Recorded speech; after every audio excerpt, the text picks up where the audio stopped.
Stop, tu roules sur le boulevard BD, cet album est fait pour toi. Les crayons. Frédéric Biel revient avec sa mère dans le village de son enfance. Ensemble, ils redécouvrent Château Chervix dans le Limousin.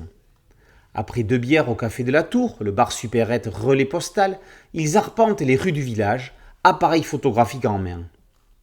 La mairie, la première école et sa petite cour, les lieux font émerger les souvenirs. Ça y est, nous sommes au début des années 70, Frédéric a 6 ans, c'est sa première année d'école. Ils viennent d'emménager dans le hameau voisin. Un petit fourgon fait le ramassage scolaire. C'est le temps de l'apprentissage de la lecture, les aventures avec Michel, le meilleur copain. Avant de savoir complètement lire, ils regardent les albums de Mickey à travers les siècles et les magazines Pif Gadget. À l'école, ce ne seront pas que des bons souvenirs avec le bégaiement et les moqueries des camarades. Plus tard, les parents se séparent. Frédéric emménage en ville avec maman dans un appartement. Un jour, au lieu d'aller à l'école, il monte au grenier. Il y retournera plusieurs fois.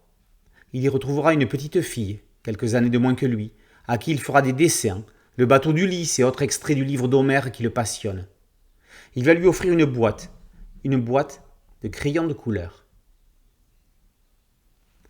Dans un dessin crayonné en niveau de gris, Biel choisit quelques éléments à mettre en couleur, comme le bus de ramassage scolaire, la voiture de son père ou le pull de la petite fille, les illustrés, un bateau en plastique, une gomme et les crayons de couleur.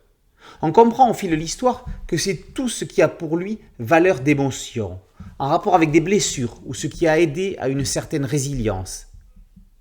Après le cœur de l'album, 2 très courts chapitres et un épilogue concluent l'histoire. L'antépénultième partie est tout en couleur. Impossible d'expliquer pourquoi sans déflorer le propos, mais c'est là que l'ensemble du traitement graphique de l'album prend tout son sens. Après l'excellent À la recherche de l'homme sauvage, hommage appuyé à Tintin au Tibet, Frédéric Biel poursuit le virage intime de sa biographie. Les crayons est son album le plus personnel et le plus marquant, le plus abouti aussi, celui avec lequel il passe du statut d'auteur de bande dessinée à celui d'artiste. J'ai commencé tôt la nostalgie, chantait Barbara dans Mendelssohn en 1983. Frédéric Biel nous invite dans la sienne en signant le plus vibrant hommage qu'il pouvait faire à un membre de sa famille. Émouvant. Les crayons, par Frédéric Biel, est paru aux éditions Futuropolis.